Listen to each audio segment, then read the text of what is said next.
Thailand, Indonesia, and Mauritius embarked on bold economic reforms that lifted hundreds of millions of their citizens out of poverty and transformed their economies into globally competitive manufacturing and investment hubs. The third wave began in the early 90s. Vietnam, India, Bangladesh, and Cape Verde embraced reforms, expanded exports, attracted investments, and fundamentally changed the trajectory of their economies within one generation. Our country was present in all these major developments, but we did not take full advantage of them. In 1965, for example, Kenya and South Korea each had a GDP per capita of approximately $110. Today, South Korea exceeds $36,000 compared to ours of $2,400, a multiple of 15. In 1980, when China began its economic reforms, its GDP per capita stood at approximately $200. Kenya's was then $450. China overtook us and today has a GDP per capita exceeding $14,000, a multiple of 6 compared to ours. When Vietnam embarked on economic reforms in the early 90s, Vietnam's income per person was roughly half ours. Today, Vietnam's GDP per capita stands at approximately $5,000, more than double ours. Bangladesh has followed a similar remarkable path. Even more sobering is the fact that we are now being challenged by countries much closer to home. Ghana's GDP per capita is about $3,200, roughly 30% higher than ours. While Zimbabwe, after enduring decades of profound economic hardship, has recovered to a GDP per capita of about $3,000, now slightly exceeding ours. The question we must ask ourselves candidly and honestly is why other nations have fulfilled so much of their potential while we have repeatedly fallen short. More importantly, what must we now do differently to ensure that the next chapter of Kenya's development story is fundamentally different from the last? Fellow citizens, there is, however, some good news. We can, we must, and we shall together get it right this time round. History rarely announces the arrival of defining moments. Yet, there are occasions when the forces shaping the world create opportunities that come perhaps once in a generation. I believe we are on the threshold of one such historic moment. I believe so for 4 compelling reasons. First, 4 years ago, our priority as a nation was not to imagine Kenya's next chapter. It was to survive global economic turbulence, restore stability, rebuild confidence, and place our economy back on a firm foundation. Together, we achieved that. We have restored macroeconomic stability. We have stabilized our currency. We have rebuilt our foreign exchange reserves to over 15 billion US dollars, providing 6.5 months of import cover. Inflation has fallen. Borrowing costs have declined. Investor confidence has returned. Last year, for example, Kenya attracted a record $3.2 billion in foreign direct investment, more than double the amount recorded in 2022. The 2025 IMD World Competitiveness Ranking placed Kenya as the most competitive economy in Africa, reflecting the confidence our reforms have restored. Because we have restored stability, rebuilt investor confidence, and laid a firm foundation for our economy, now is the perfect opportunity for Kenya to begin shaping the next phase of our national development. That is why, in my State of the Nation address last year, I challenged us to begin thinking beyond the immediate demands of today and to start imagining a futuristic roadmap for our nation. That was not simply a call to dream. It was a call to prepare and an invitation to begin building the institutions that will support Kenya's long-term transformation. That journey has already begun. We have already established the National Infrastructure Fund to ensure the investments essential for Kenya's transformation are financed sustainably. It is also why we have established the Sovereign Wealth Fund to preserve and invest the wealth of our nation so that today's prosperity becomes tomorrow's opportunity, shared fairly between present and future generations. Together, these institutions represent more than new opportunities.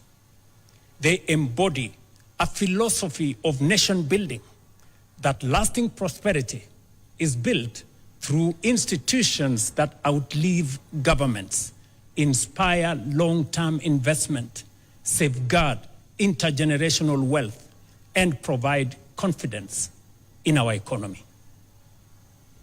The second reason why I believe this is our moment is because our current roadmap is approaching its destination. Vision 2030 has brought us this far, but it is approaching its horizon.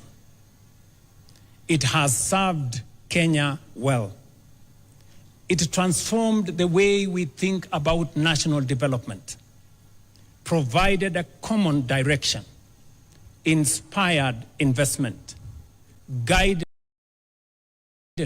policy in the public space, and demonstrated the power of long-term planning. But honesty also requires us to acknowledge that some of its ambitions remain unattained.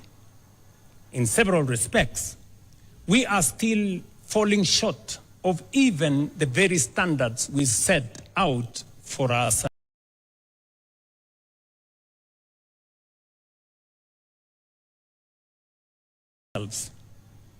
Vision 2030 set a target of Kenya becoming an upper middle income country by 2030. So far, we are off target. This is not a criticism of Vision 2030, nor is it a reason for disappointment. Rather, It is an opportunity to proudly learn from our successes, reflect with honesty on where we have fallen short, and define together Kenya's next long-term vision.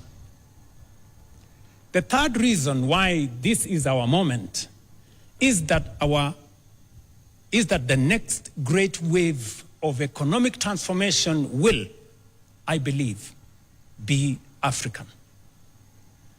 The world is entering what may become the greatest wave of global economic transformation in the past 6 decades.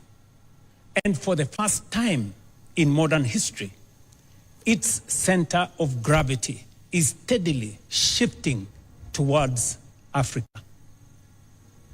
Our continent is the home to the world's youngest and fastest growing population, vast reserves of strategic minerals, immense renewable energy potential, abundant arable land, and rapidly expanding consumer markets. 9 of the world's fastest growing economies are in Africa. And by 2050, 1 in every 4 people on Earth will be African. Increasingly, global investors, manufacturers, innovators, and policymakers are looking to Africa not merely as a continent of future promise, but as the next frontier of global growth and prosperity. While we may not take full advantage of the previous 3 great waves of global transformation, we have a historic moment and a once-in-a-lifetime opportunity, not just to be part of, but to lead the next transformation. We have positioned Kenya as one of the nations that will define Africa's economic rise. Fourth, and perhaps most profoundly, this conversation is potent because the time has come to fulfill not only the political and governance promise of our Constitution, but also its equally compelling promise of development, national transformation, and shared prosperity. Fellow citizens, the Constitution envisages both a democratic and a wealthy and prosperous nation. Democracy allows us to organize power, protect liberties, and govern ourselves. Through our democratic institutions, our laws and policy reforms, we have steadily transformed that constitutional principle into a proudly democratic national culture. The next chapter of our national transformation journey is to operationalize the Constitution's development charter. The Constitution establishes our national development mandate. It requires us to build a wealthy, economically developed, and prosperous nation, and defines what government must ultimately achieve. A nation that is just, inclusive, and sustainable. A nation where every Kenyan, regardless of circumstance or place of birth, has a genuine opportunity to thrive. Taken together, the provisions of our Constitution reveal something profound. They affirm that the purpose of state power is not simply to administer the affairs of state, but to expand opportunity, promote human dignity, create wealth, and improve the lives of citizens. Development, therefore, is not simply a policy preference of those who govern. It is a constitutional imperative for the governed. While the Constitution's preamble commits us to build a nation founded on human rights, equality, freedom, democracy, social justice, and the rule of law, Article 10 of our Constitution speaks to patriotism, integrity, accountability, and sustainable development as among our highest national values. Moreover, our Constitution in Article 43 guarantees every Kenyan the right to the highest attainable standard of health, accessible and adequate housing, and reasonable standards of sanitation, freedom from hunger, and adequate food of acceptable quality, clean and safe water in adequate quantities, social security, and education. Together, we must ask ourselves what these constitutional guarantees should mean in practice. What should an education system worthy of our constitutional promise look like? What should define accessible and adequate housing for every Kenyan? What kind of health system is required to secure the highest attainable standard of health as is provided for in the Constitution? How do we ensure that no Kenyan experiences the indignity of hunger and that every family has access to adequate food of acceptable quality? How do we guarantee universal access to clean and safe water, meaningful social protection, and the opportunity for every citizen to live a life of dignity? Above all, what measurable outcomes should demonstrate that we are truly giving practical effect to these economic and social rights as contained in our Constitution? Equally, we have not defined with sufficient clarity what patriotism, equality, social justice, and sustainable development should demand of us as government, as institutions, leaders, or citizens. Yet, these constitutional aspirations cannot fulfill themselves.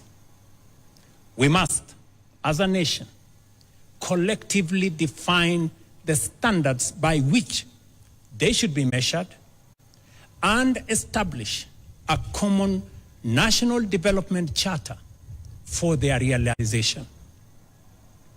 Until we do so, our development and progress will remain subject to the ebb and flow of political expediency, changing priorities, competing interpretations, and fluid guesswork.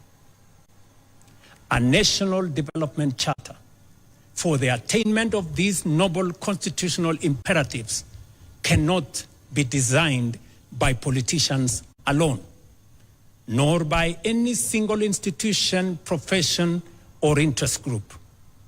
It must be shaped by the people of Kenya themselves through an open, inclusive, and honest national conversation. For the Constitution belongs to the people, and so too must the vision that gives it practical expression.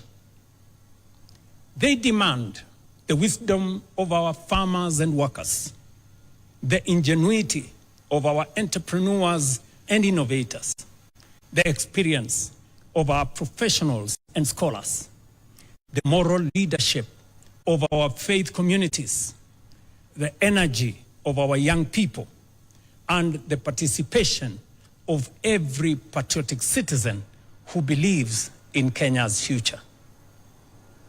Such a development charter will succeed when anchored on strong institutions, institutions that enable rather than obstruct, that solve problems rather than multiply, that encourage enterprise rather than frustrate, and that make it easier for people to work, invest, innovate, build, and create wealth.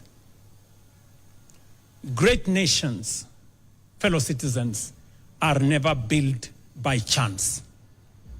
They are built by design, by discipline, and by deliberate, focused national purpose. Ours should be no exception.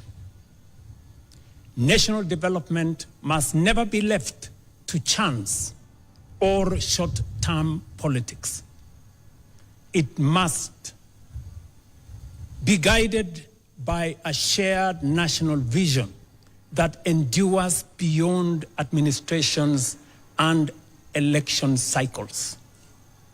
A combination of the robust democratic society we have built and a well-crafted national development charter anchored on the economic and social rights enshrined in the Constitution is the potent ingredient necessary for the quantum leap that will make up for past missed opportunities and take us into the first world nation that we rightfully should be. Fellow citizens, Article 3 of our Constitution places a solemn obligation upon every Kenyan to respect, uphold, and defend the Constitution. Every Kenyan. That duty extends beyond merely safeguarding its provisions.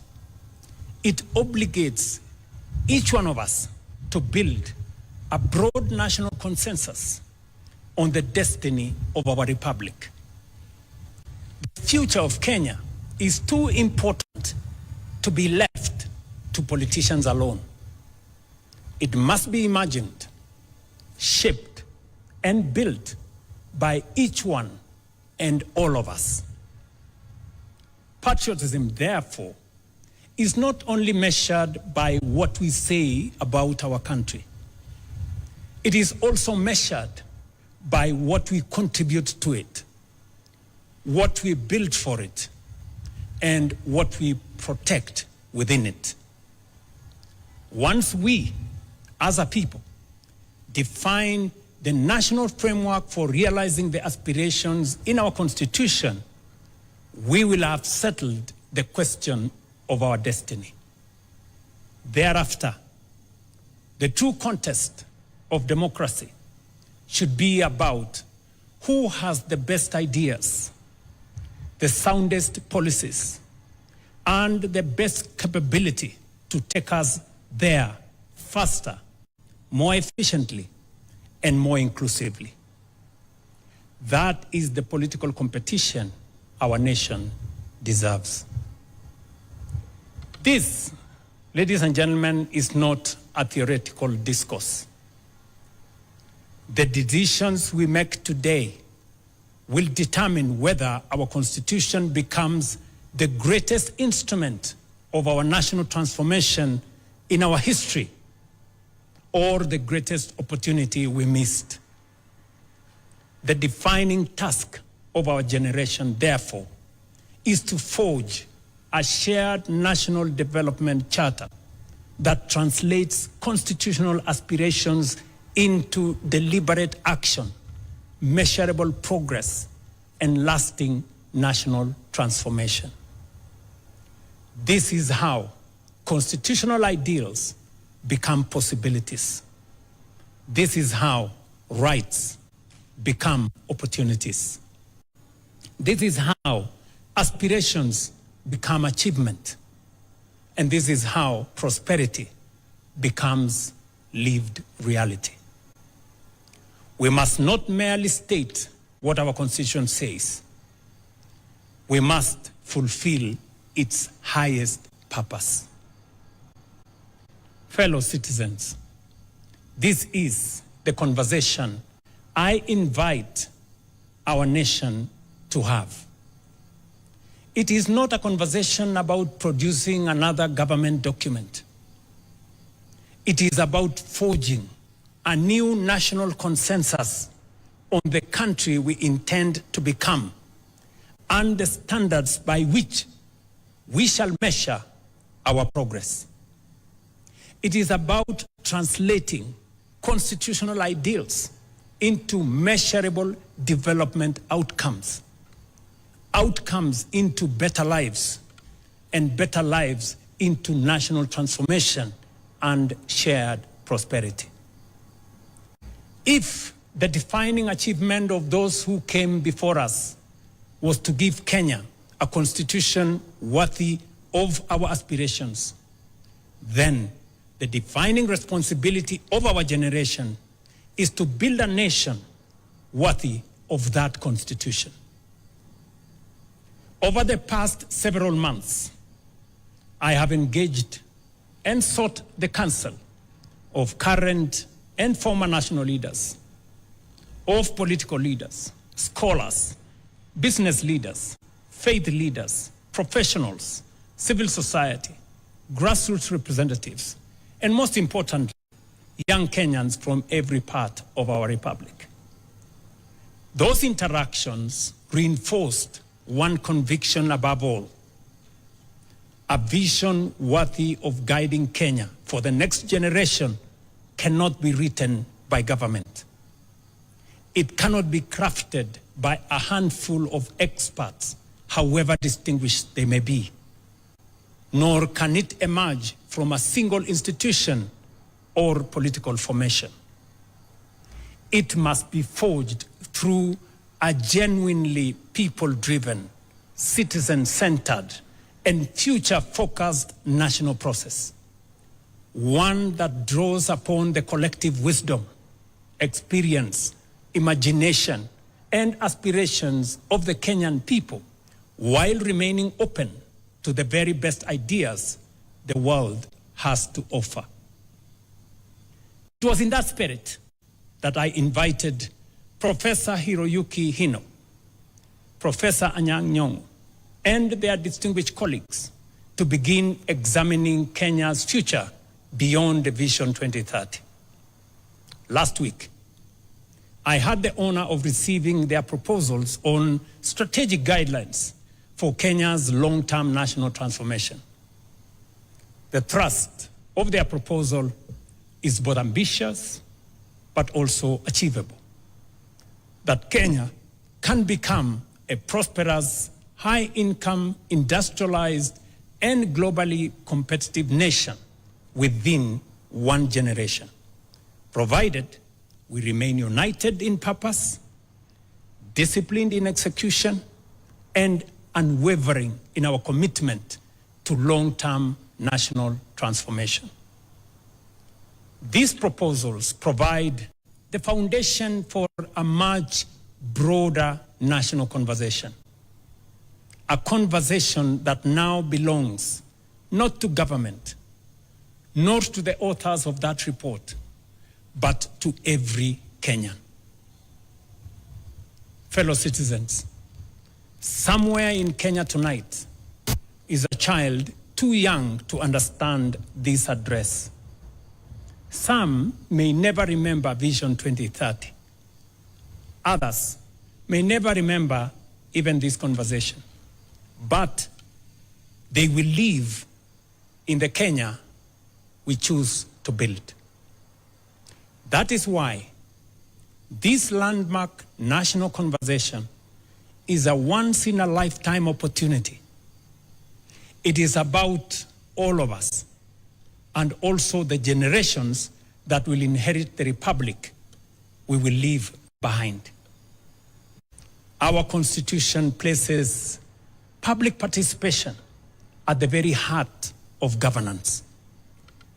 It is therefore not merely my desire, but my constitutional duty to ensure that the national vision, which succeeds Vision 2030, is shaped through an inclusive, transparent, people-driven, and genuinely national process.